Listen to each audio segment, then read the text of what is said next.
by introducing myself. My name is Emilia Arellano. I am the greenhouse coordinator here at the Garfield Park Conservatory. I am a Latina woman of Mexican descent. I have shoulder length hair, which is salt and pepper, meaning gray and a little bit of dark brown still in there. And I wear glasses. I am sitting in the Garfield Park Conservatory's community room, which we use occasionally, like today, for workshops. And online, we have my coworker, Heather, and I will allow her to introduce herself. Hello, everybody. I'm excited to join you virtually today. My name is Heather. I'm an educator at the conservatory. I am a white woman with pinkish glasses, short brown, messy hair. I'm sitting in my basement with the turquoise blue wall behind me. And I will be happy to be monitoring your chat and sharing those questions. Please feel free to type them in at any point, and I'll save them until the right times. Also, I want to draw your attention to the top left of your screen where there is a red live button. If you would like to use auto-generated captions, please click on that. I put the instructions in the chat as well. If you click that link, it will open captions in another tab. We recommend putting them in a separate browser and viewing the captions side by side along with the presentation today. There's also a link that takes you directly to that in the chat. I'll probably put it in one more time as more people join. Great, thank you, Heather. And I do want to say, I'm just going to quickly go over today's agenda. And after we do that, I am going to stop sharing the screen because, as I mentioned earlier, the focus of today will be the actual demonstration. And I'd like to just have the camera focus on that and not distract your screen by also having the agenda. So I don't remember if Heather already mentioned this or not, but she will be sharing the link to this document showing today's agenda. And actually, let me quickly scroll through it to show you why I think it's worth sharing. I listed a lot of the internet links that I consulted when putting together this particular presentation. So it'll get you to some interesting videos and also some more in-depth information on what I'm presenting. So I wanted to make sure that you have those resources for you to refer to afterwards. So we just concluded the introductions, and today's topic is upcycled micro greenhouses. And I want to start us off with the discussion about the materials that we're using for today's micro greenhouses, how to decide. I'm focusing on plastics and also paper. And I want to focus our discussion on how to decide which is safe, which isn't, based on existing researches that's already out there and published and ready for folks to consult. So there's that. And then I want to divide it up into a couple, well, actually 3 types of micro greenhouses that we'll be going over today. So one is using produce or dairy containers. Another one will be using bakery or deli containers. And then a third one will be using egg containers. And I should mention, a lot of this will be interchangeable and actually mixing and matching depending on what you have on hand, but everything works for the purposes of starting seeds. And then I do want to go into a little note on growing media, which is what you will be growing your seeds in. And then, as you can see, after all that, I am building in a pause so that I could address any questions that are coming up in the chat box. And then my thought was that at the end of the presentation, we could focus on tips. So tips on watering, tips on, when to apply bottom heat and how to apply bottom heat for your seedlings, a few recommendations on lighting and what your different options are for that. And then also transplanting, a little bit about hardening off. And then we'll have a final pause for any questions that may have come up from that discussion. So even though the primary focus will be on putting these micro greenhouses together, with the last part of the conversation, we will most likely be addressing a lot of questions that might come up regarding starting seeds. So just wanted you to know that we're going to do a little bit of both. So upcycled micro greenhouses. Let me stop sharing here so we can focus on the actual discussion. So why this all came up for me, and I'm going to share a little bit of my gardening philosophy that really resonates with what the Garfield Park Conservatory Alliance has committed to doing over the past few years, and that has to do a lot with sustainability. So the thing with gardening is that a lot of times it requires going out and purchasing materials like the seeding trays, and then you have to get the domes to go over the seeding trays. And one of the things I noticed is everything is made mostly, so let me backtrack, it's mostly made out of plastic. And then once I started looking at the actual symbols that indicate the kind of plastic that's being used, a lot of them actually align with food grade plastics that we as consumers oftentimes end up accumulating a lot of just from our day-to-day shopping or when we get takeout. So one of the things that really struck home, especially in recent times, given how many of us are spending so much more time at home, is the quantity of these plastic kind of items that we're accumulating. And then, recent news showing that a lot of times it just ends up going into, the garbage dump, and it's not recycled in the way we thought it was being recycled. And so how can we put that to use, at least getting one more use out of it? So one of the things I found out in my research is that it is okay to use food safe plastic. So most of the containers that we get, again, from grocery shopping, from takeout, most of it, well, actually all of it is food safe, and most of it is safe enough for us to be able to use in our gardens. So the question is, so the basic rule of thumb is if it's food safe, it should also be garden safe. But here's the thing, there are many different grades of plastic that are recyclable, and just like along with that, there are a lot of, as more research is being done, there are some that are preferred over others. For example, the number one, so when I say these numbers, these are the numbers that you will find somewhere on the plastic container, usually towards the bottom, sometimes on the side, sometimes on the top. It'll be in a little triangle shape, and usually somewhere in the center of the triangle, it will indicate a number. So most, to give you just one example, water bottles, right? Most drink bottles, so water, sports drinks, anything like that that comes in plastic bottles, a lot of them will come in containers that have a number 1 in the little plastic triangle symbol, the recyclable triangle symbol. The number 1 plastics are food safe, but they have been found to leach some chemicals when exposed to extreme heat.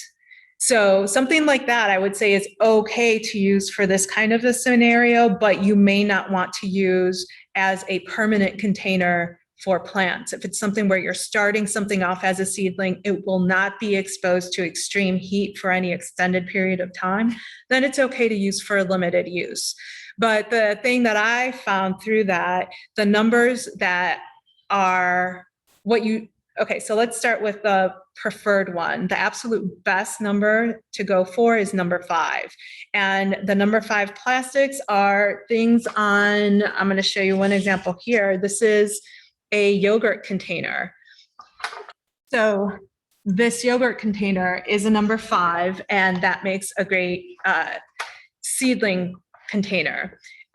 So that would be the preferred, but number 1 is okay, number 2 is okay, 3 is okay. The one you definitely want to stay away from is number 6.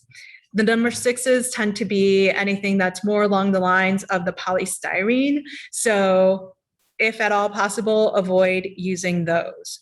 So that's a little thing on choosing plastics. Now, paper, as I mentioned, what I'm focusing on more than anything are the paper rolls.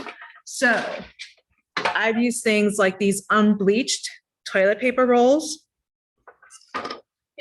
and even from the paper towels. So those are ones that I have found have been really good resources. The other thing is newspapers. So newspapers are great. There's been a lot of debate about whether the inks are safe to use from newspaper. And in this day and age, most of the inks are based in soy.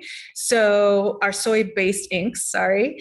So that makes them okay to use. The other question that usually comes up with that is, what about, like the glossy inserts? Right? So a lot of those glossy sales ads, things like that, I would stay away from them. The basic rule with the paper is as long as it's not glossy. If it's something that's like a matte finish sales ad, so something from, I don't know, even like your local hardware store or just anything that's not glossy, go ahead and use it. It should be okay. But if it's glossy, don't use that. So that would be one thing that I would really focus in on.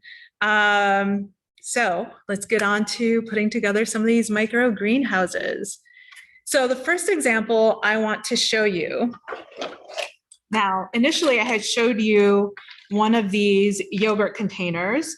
And what I want to highlight is, even though it's plastic, and even though I'm going to use it to start seeds, and the reason I'm okay with using plastic to start seeds is one of the main requirements for seedlings, so the seeds to actually break out of the seed coat and to start to set down a root, they're relying on two things. They're relying on temperature, and they're also relying on moisture. There are a few seeds that rely on light as well, but usually it's a combination of increased temperature and moisture. So plastic has the advantage of holding on to more of that moisture for a longer period of time. But at the same time, though, you do also need to make sure that there's not so much water accumulating in the growing media and in the container where the seed just rots before it even gets a chance to fully emerge. So that's why I prefer to put holes in the bottom. And how to do this, you could use either a hammer and a nail, or the other thing you can do if you happen to have power tools at home is just using a drill and a small drill bit. So yogurt container.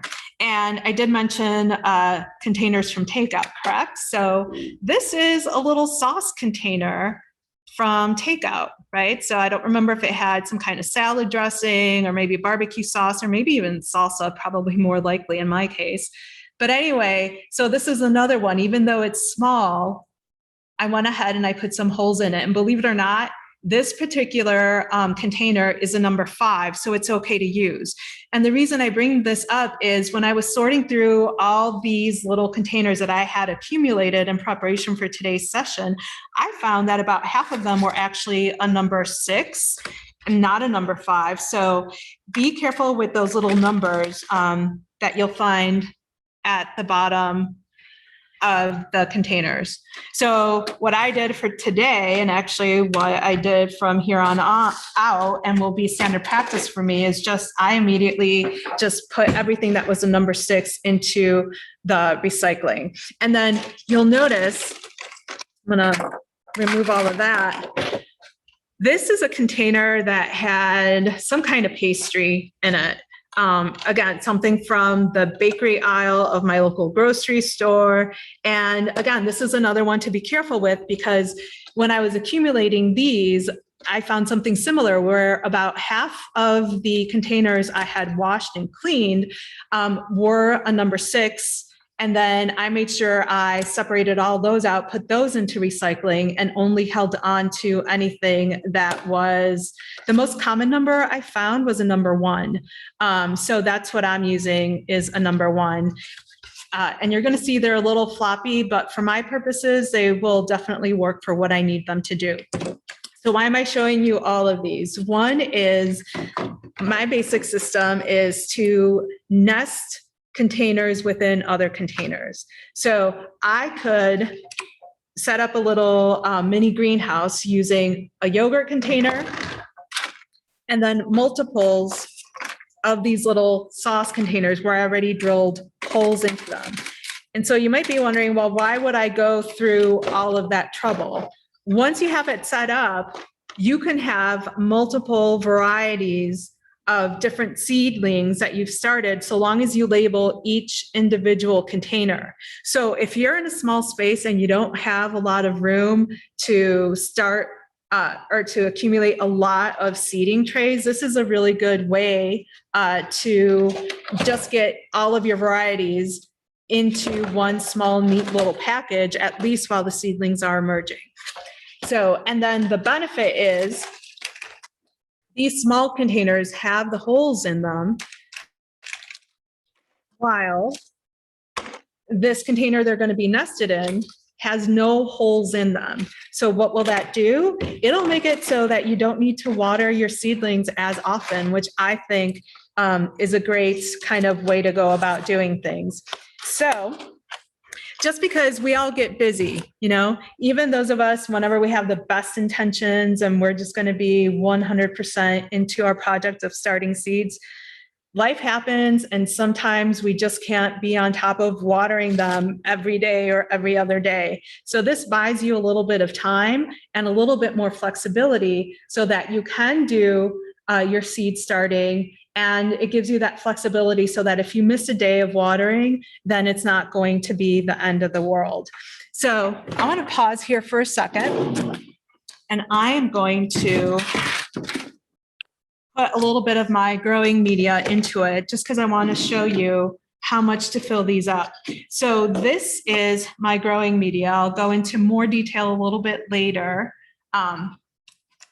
in the discussion, but what I do want to say is it's slightly damp.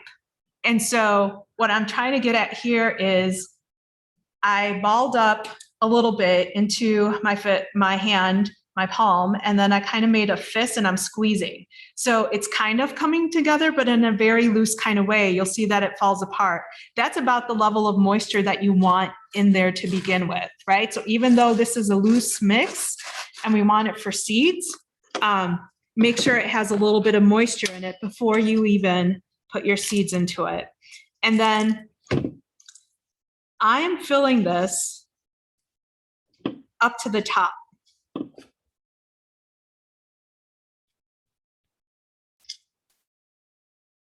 And then I'm tamping this down a little bit. And what I mean by tamping down is just kind of pressing gently to make sure that there are no major or excessive air pockets in the mix. So you might be wondering, why am I doing this all the way to the very top?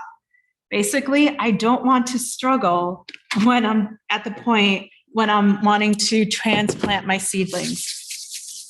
So the other thing that comes up is, well, how deep do I need to make the holes, and how do I even make the holes with something like this? I like to use a pencil. I have it here just because I was taking a few notes in preparation for today, and I thought I'm a big fan of just using what we have on hand. So I'm going to use it. And also the thing I'm trying to point out here, and apparently I have the pencil a little bit too close, but I like to use a pencil tip. It's a really good way to make sure that you're not making your hole too deep. And so with something like this, I could do 4, 5, I can put 6 seeds in here. Now I know it sounds kind of excessive, but I'm going to do it.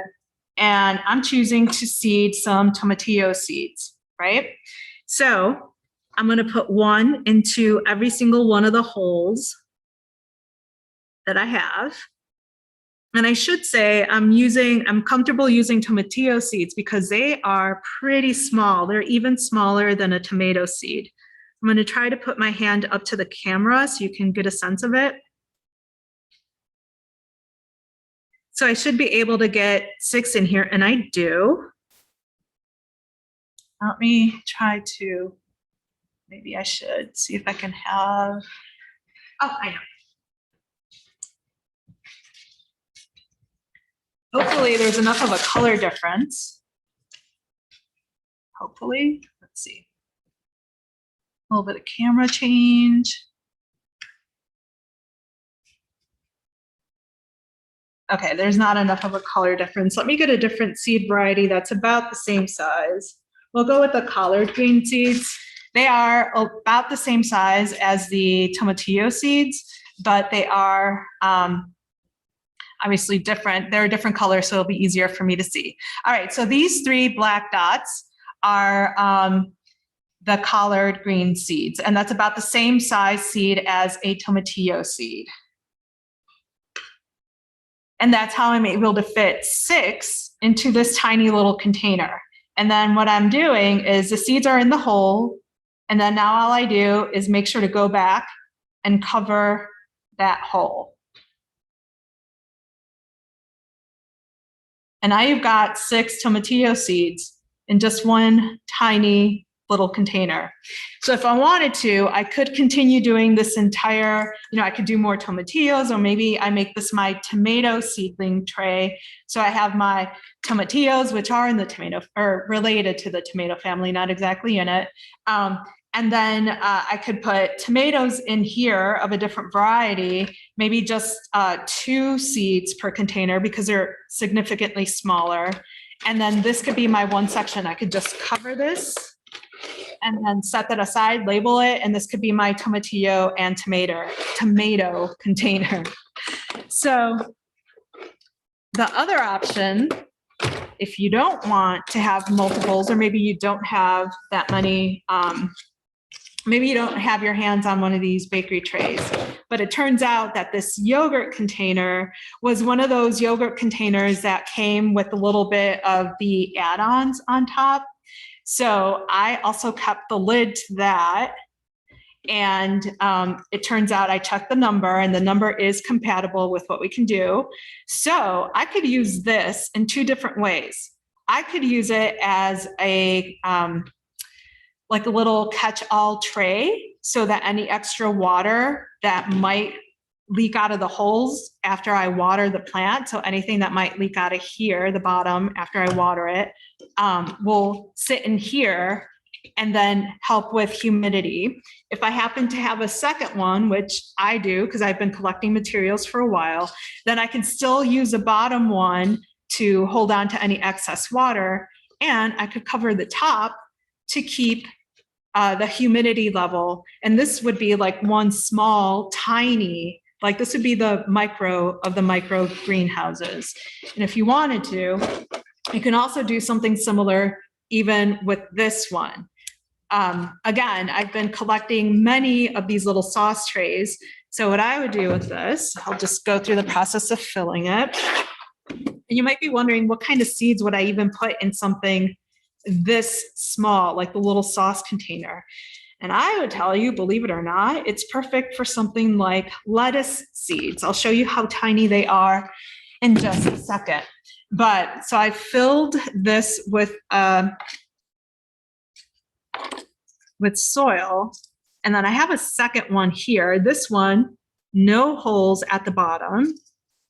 So I'm just going to tuck it into there. So it's going to be my catch-all. Oops, sorry, it's catch-all for extra water.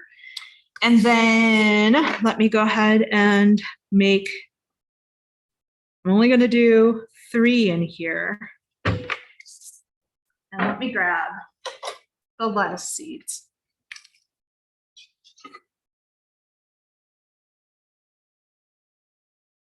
All right, so as you can see from the palm of my hand, those lettuce seeds are tiny. So I'm just going to put 1 per hole.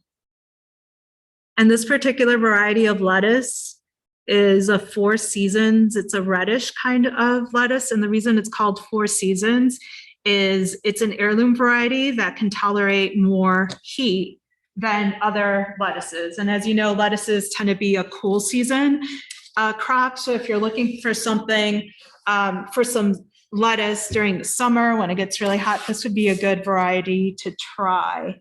And then I can't quite locate them at the moment, but I do have the lids that come with these little sauce containers.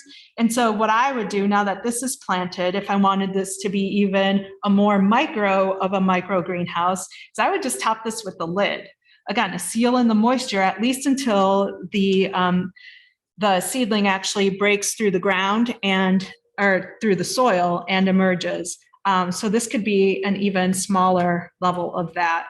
But this was, and then the last thing I'm going to show you are the nested ones using things like, this came from some mushrooms that I purchased, and this came from some berries that I purchased.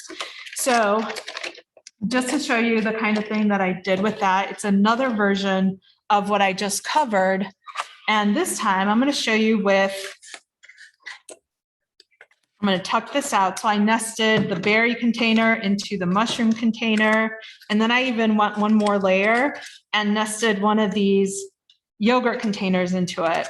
So believe it or not, these seeds I just started on Wednesday, like this week, Wednesday. And I'm trying to get the right angle to show you without having my finger cover it.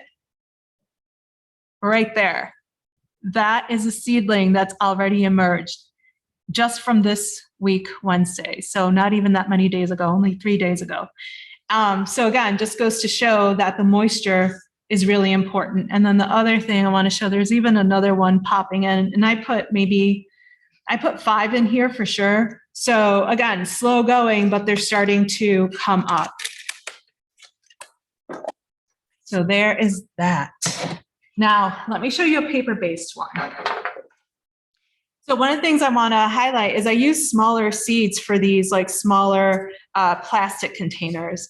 And I would also recommend using small seeds for the egg containers. So I'm not going to put that one together, but I will show it to you. So all I did is recycle one of these plastic-based egg containers, and I happen to have one of the cardboard-based egg containers as well. So I cut the bottom off the cardboard one, and I actually, I'll show you here, I cut little slits. Hold on, let me cover this so I don't create a total mess over here. Let's see if it can cover soil. I'm gonna upend it a little bit. But I did make little incisions. Do you see those here, like that line? So I use my pruners and then just kind of poke them in there to get 2 little lines to make sure that it's at least releasing some of the water so that it holds onto it, but doesn't hold on to too much. And I'm not sure if you'll be able to see it here because this is a very small seedling, but I'm kind of toggling it right now. There's a tiny little mustard green seedling already popping out.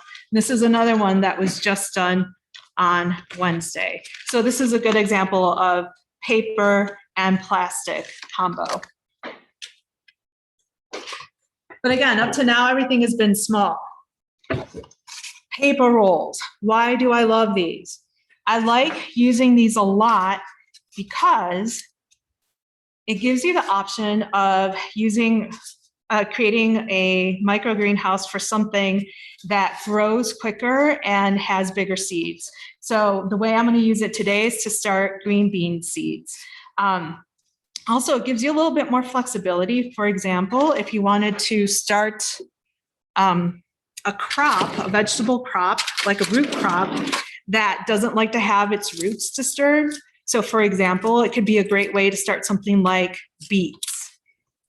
But all I did in this case, I had used one of these paper towel rolls and I literally just cut it in half. And then after I cut it in half, let me undo this so you could see it. I just made little slits at the bottom. And then all you do is fold it over. And as you can see, because the question will come up, well, is it even gonna stay? And at least for the time when you're planting it, it's fine. Now, it does happen that as you water it over time, it will start to come undone, right? But if you have them tightly nestled like this, so in this case, I'm putting 4, or I will have 4 into my little container here, then that should be okay. So in this case, since I'm using a green bean seed, I'm going to make the hole deeper. The basic rule of thumb that I haven't gone into yet is you want to make the hole for your seed about 2 times the width of the actual seed. And these green bean seeds are significantly larger than the other seeds I was using today. So I would just pop that in, cover it up, and then water that. And then in terms of how to cover this, I happen to have these lids from other containers, so it won't cover it all the way through, right? The other thing I could do is cut the bottom off a berry container and kind of nest it on the top. And in that case, it would cover it. So that would be another option to combine different things just to make your own micro greenhouse. So there is that. The other advantage to the paper ones is even if they're slightly falling apart, it's not a big deal. But the big advantage is when you do finally go to plant them, you don't have to transplant them in the same way, meaning you don't have to use something to get the little seedling out of the container and then put it into the ground. You can actually put this entire paper roll right into the ground. What I would say is when you're planting it, make sure that soil level, so the ground or raised bed soil level, is exactly at the top edge of that. So that pretty much covers the different kinds of micro greenhouses and some basic tips on how to mix and match different plastic and paper items just to get them all together. But I did want to take a little bit of time on, and actually maybe now is a good time to pause because it looks like we've gotten quite a few questions or comments. So Heather, what's come up? All right, so the first question is, when is a good time to begin planting seeds? Oh, that's a great question. And it absolutely depends on what kind of crops you want to plant. So anything that's cool season crops, so things like leafy greens for the most part, peas would be another good example, turnips, beets, those you could get started now so that you can put them into the ground, I would say by late April to early May. And again, it doesn't matter if your seedlings aren't huge. What you want is root development, and you want 1 to 2 true sets of leaves. So don't feel like it needs to be a fully grown seedling. Warm weather crops, so things like tomatoes, peppers, hot peppers, all of that, you can actually start either now or wait a week and start them. The thing that I found in our area is weather tends to be pretty erratic. So, and the warm season crops are much more sensitive to temperature drops. So what I would do, honestly, I've decided that my planting date for warm season stuff is not until the end of May or beginning of June. So you would count backwards 6 to 8 weeks from that.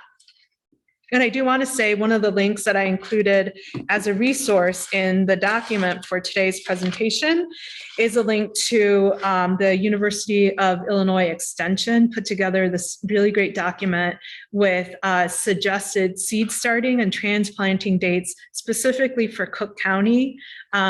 And it includes a variety of things. It includes herbs, it includes cool season vegetables, warm season vegetables, and it even includes flowers. So I would definitely take a look at that. Are there better and worse quality seeds? I would say go with whatever you want to purchase and whatever's within your price range. The one thing that to me is more important is the date when, like the sell by date for the seeds. So if your seeds are more than 2 years old, it's going to affect the germination rate. So if you want more of a guarantee that you will get seedlings, I would choose one from the most current year. So for example, for 2021, which is what we're in now, you want to buy a seed packet that's labeled for sale through December 2021. But if the only thing you can get your hand on are older seed packets, then I would maybe put 2 to 3 seeds per hole when you're seeding. So it doesn't mean that the seeds won't be viable. It just means that less of them will be viable, meaning produce a seedling. Great. How long do you keep the seedlings covered? So what I look for is, I just look to see that they have started to break out of the soil level. So once they start sprouting, once they have like one true set of leaves, well, no, actually, once they have one set of leaves, not even like their final form set of leaves. And the basic rule of thumb is once you've got about 50% of the seeds that you put in your little your container, then it's time to uncover them and put them in a place where they will get light. So I know it's not a hard and fast rule, but look to see if most of your seedlings have germinated, meaning, you know, broken through the soil level.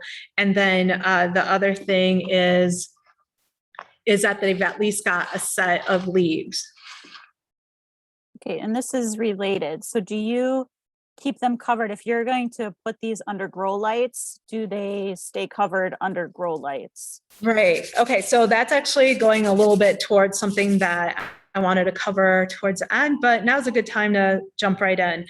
So when you start your seeds, unless the seed variety requires light to germinate, right? And you'll know it because the seed packet will say requires light to germinate. So those would be the only exception, right? But the general rule of thumb is that when you're starting seeds, you don't need to put them into light immediately. It's more important that they get heat. So I'm stepping away from the camera for a little bit to grab a seedling heat mat. You've seen more than likely, like they have many varieties of these. You can buy them online. You can buy them at your local hardware store, at your local big box home improvement place. So these are wide, or even your local garden center. These are widely available. So it's more important to give them heat from the bottom. So I would say keep them on this, even if the seedlings or the seeds are not getting light. When you need to worry about the light is, again, following that same basic rule. Once 50% of the seeds that you put in your growing container, once they've actually popped up, once they have one set of leaves, then you need to move them towards a grow lights. Until then, the most important thing is giving them the bottom heat and watering them pretty regularly, which reminds me, I didn't really talk about watering yet. So the thing with seedlings is you need to give them gentle water, right? So I started out with a moistened soil mix, and then I'm actually using spray bottles to water, which I know can be a little tedious. So any of you who happen to have or are okay with purchasing any of these containers, which are, you know, obviously bigger, but any of these pump sprayers, there's no law saying you can't just fill them with water and use them for that. And the reason I would recommend potentially using this is it's pressurized, so you'll be able to spray more. You can go through more trays if you wanted to do it a little bit quicker. Otherwise, hand watering is fine too. You don't need specialized equipment. But I just wanted to make sure I gave you that option as well. But back to the questions. So a follow-up question is, so you have them on a heat mat first, and then once they're ready to have their cover taken off and go under grow lights, you remove them from the heat mat. Exactly. Correct? Okay. Exactly. And then the final question that I have right now is there a soil preference for seedlings? Perfect. So soil preference for seedlings. Actually, one of the things I wanted to talk about, so I'm glad it was asked. There are seed starting mixes that are sold in garden centers and pretty much anywhere you can buy plants and things like that.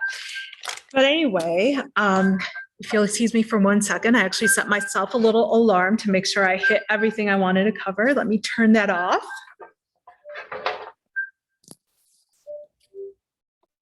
Okay. So we were talking about seed starting mixes. What I have found is they tend to be pricier. So I started going the route of I buy potting mix anyway, right? And I tend to use organic potting mixes. It's just my standard rule of thumb. So what I do with them to amend them to make them seed starting mixes is I put them through a sifter of some sort. So it could be like a little bit of chicken wire. It could be like a small like mesh screen, just anything that I have. Or even the other thing I do is just pick out the little bits of branches and any larger bits of material that are sometimes found in those potting mix bags.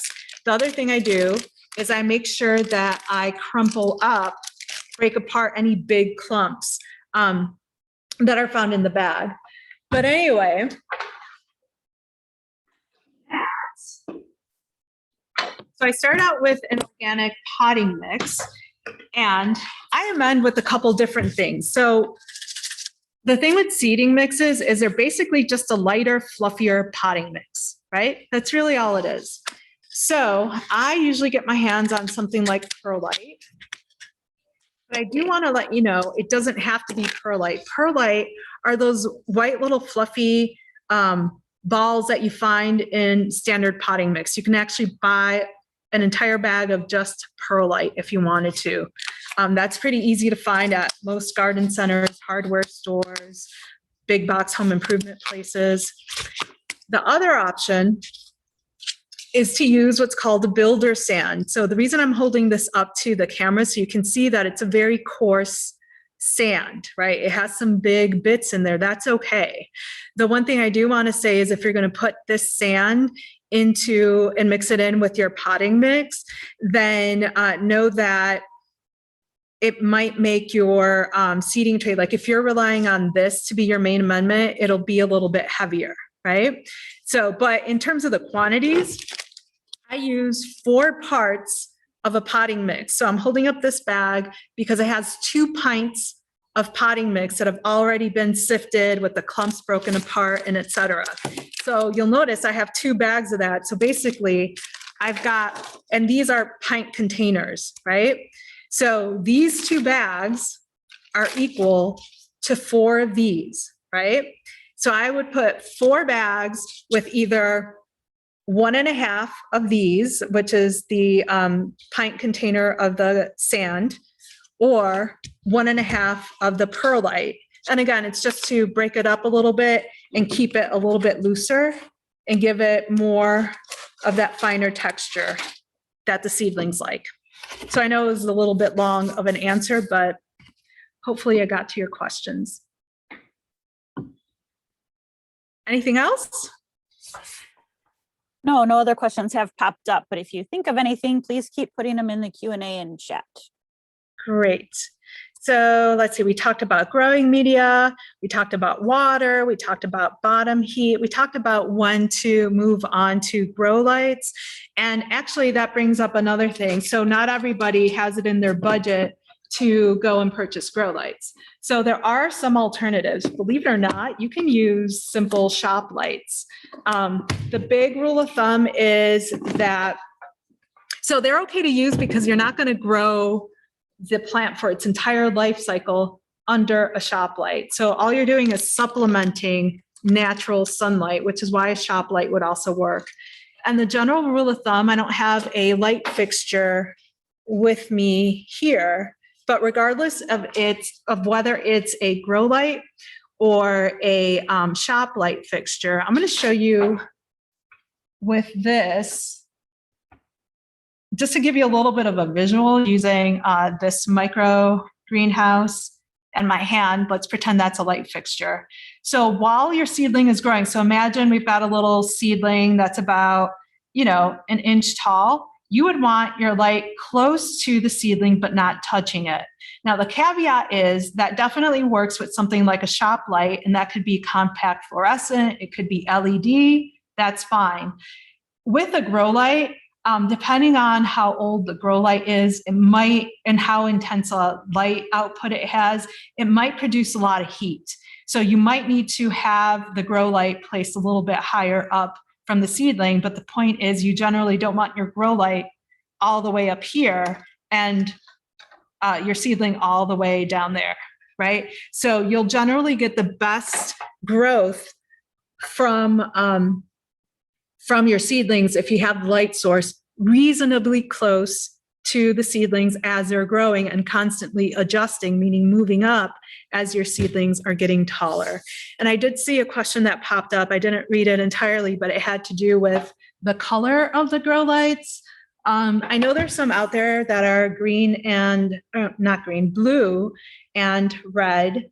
And those are very good because those are the light spectrum that the plants really respond to when it comes to both setting roots and growing leaves and setting fruit. So if you have the money, definitely you can do that. The other general rule of thumb is as long as it's something in the daylight spectrum, so like a brighter shop light would work as well.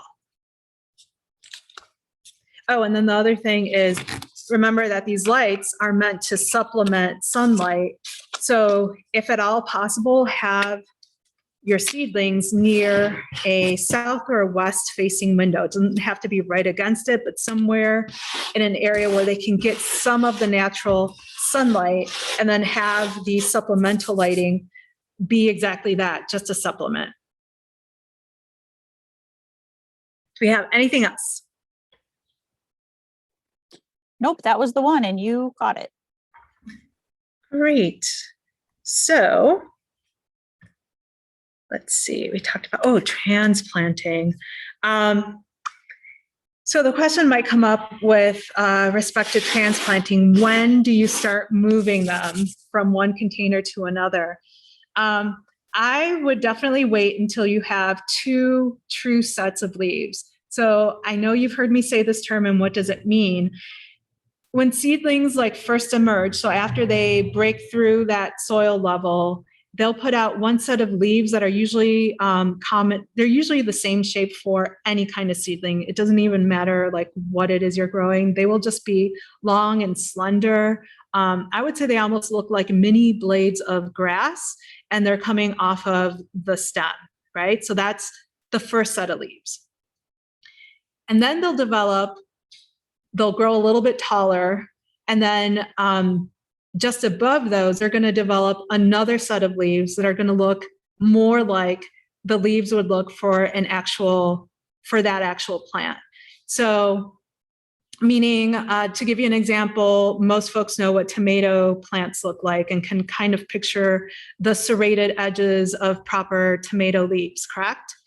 So when the tomatoes are first emerging as seedlings, you're going to get two long, slender, grass-looking leaves, and then a little bit more growth on the stem.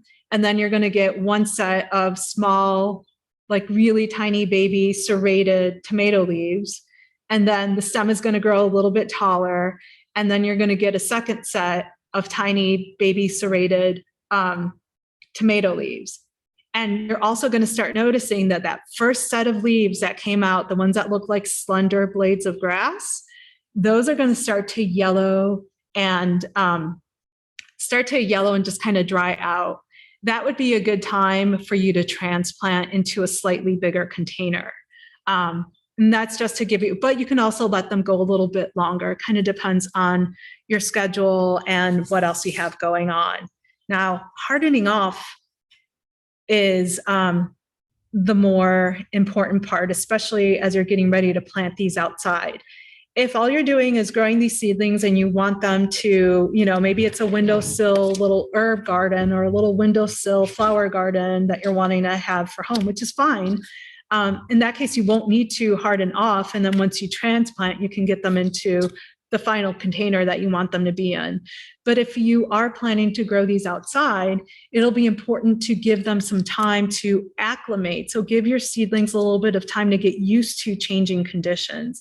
And what this means is you need to start slowly exposing them to outdoor temperatures and wind, right? So, and actually the wind, one of the things you can do, even while you still have them inside, is if you have them in a room that happens to have a ceiling fan, then have the ceiling fan on for a good portion of the day. It'll provide a gentle breeze, and it's actually good for the plant because it helps the stem to develop a little bit of strength before you even take it outside. And that way, when you start exposing it to nature's wind, then it won't be as shocking for the plant. So they'll have a leg up, so to speak, on other seedlings. So that would be one thing. And if you don't have a ceiling fan, not a problem. You can crack open the windows in the room just a tiny little bit. Again, just to get a tiny bit of cross breeze so that there's a little bit of that. And then the other option is to have a fan. You can put it maybe on the floor level somewhere, and then just have one maybe diagonally across from one window that might be slightly opened in that space. So the big advantage to that is it'll get your plant used to wind. And then the other thing is it's actually good for the health of the seedlings because air circulation that'll happen through these processes will help to prevent insect pests before you even take your plants outside. Right? So that would be one thing. But getting back to hardening off and this whole idea of gradually exposing your seedlings to outdoor conditions is you're going to want to find a place. It could be in your deck, outside on your deck, or, maybe near your entryway, somewhere where it's slightly protected, where it won't get the full brunt of full-on sun immediately. You want them to have a little bit of shade, and you want them to also have a little bit of gentle breeze. So long as they're not in the direct path of any major wind gusts that might come through your property. So, and then what you'll do is slowly increase how much time your seedlings spent outside, not only how much time, but also how much sun. So start them off in shade, move them to part shade, which I know sounds counterintuitive, but move them towards part shade, and then eventually slowly start increasing how much sunlight they get. So putting them in sections of your deck or your entryway so you'll have to get to know how the shadows fall across your entryway or your deck. And then also like what times of day are like the strongest time for the sun. And as we're moving into summer, it tends to be more towards noon to 3. So just know that. So it might be a thing where you start out putting them early morning or not so early morning, maybe mid-morning, and then slowly easing them closer and closer towards that noon time. So I would start with 2 hours on day 1, and then slowly add an hour each day until they can stand being outside for 8 hours total. So it'll take you at least 1 week, so about 1 week to 10 days to fully harden something off, so that then you can plant it into the ground and not worry about your seedling not making it. So slowly getting it used to outside conditions is a way to go. And that would be hardening off. And then I'm going to ask Heather to post in the chat box a link to our evaluation. It would be really great to have your feedback because it helps us develop our programs moving forward. And then while she's doing that, I will also ask if there are any final questions. There are. So Okay. Here's so one question, kind of a 2-in-1 question. How long do the heat mats and grow lights need to be on? All the time, or just at night, or a certain amount of time? Yeah, it's a great question. So the heat mats, I leave on all the time. So from the moment I plug them in until the seedlings are breaking through, right? So all day. And then in terms of the grow lights, Again, they're meant to be supplemental lights, and you're wanting to have at most 12 hours of lighting, or I should say like 12 to 14 is what you're aiming for. So you can turn them on in the morning and then turn them off when you go to bed, and that pretty much will cover a 12-hour cycle. And then you can also purchase timers and then just kind of plug them right into the timers, and that'll set it for you. But aim for 12 to 14 hours of light. Great. And the other question is there a way to prevent fungus gnats in soil while starting seeds? Ooh, that's such a great question. All right, so this is what I will share from my own experience and things that I've been testing out that seem to be working. So let's start with that. One, and these are low impact, non-synthetic pesticide or herbicide kind of solutions. So remember, because these are seedlings and we want them, they need a gentle start.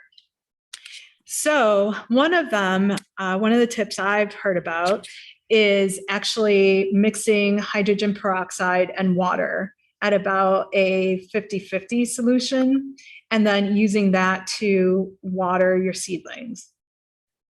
So it's actually seeming to work, and it'll take care of not only fungus gnats. Another thing that happens often is what's called damping off. I don't know if any of you have experienced this, where you're growing your seedlings, they're doing great, and then from one day to another, it's all of a sudden like the very bottom of the stem, where it's, you know, just right at the soil level, turns a really dark brown, and your entire seedling just kind of flops over and it just never recovers. That's actually a fungal disease. So this water hydrogen peroxide mix would help to address that. Now, another one that I think is fun, and I've used too, is mixing in some ground cinnamon to your seedling mix. So cinnamon is actually an antifungal agent, so it'll help with that. I'm not sure what it would do with the fungus gnats, but I do know that it helps with damping off. So it's something that I would try just to see if it works. And also you get a little aromatherapy. And then I see Heather is sharing that we do have more gardening classes coming up. So she is posting information on that. I believe it's a link to our events calendar. And then there aren't any other questions in the chat or the Q&A right now. Okay. We've hit all the questions. Great. So I do want to thank you all for joining us today and participating in our virtual demo. I hope your questions have been answered. And so we look forward to having you visit soon and participate in any of our programs that you may find interesting. And I will look for your comments by way of feedback in the course evaluation. Today's a great day to start seeds. It's actually kind of warm out there. To give you a heads up, from what I've seen in weather reports, it looks like Monday is going to take a little bit of a turn towards the cold again. There are rumors of the potential for snow, but don't let that stop you from starting seeds. Get them in now. If you can, get them on heat mats, and happy gardening. Thank you for joining us.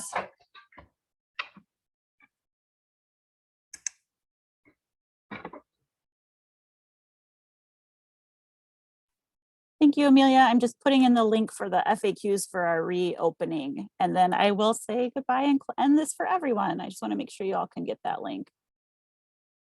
Great. Thank you, Heather. Thanks, everyone. Enjoy your weekend.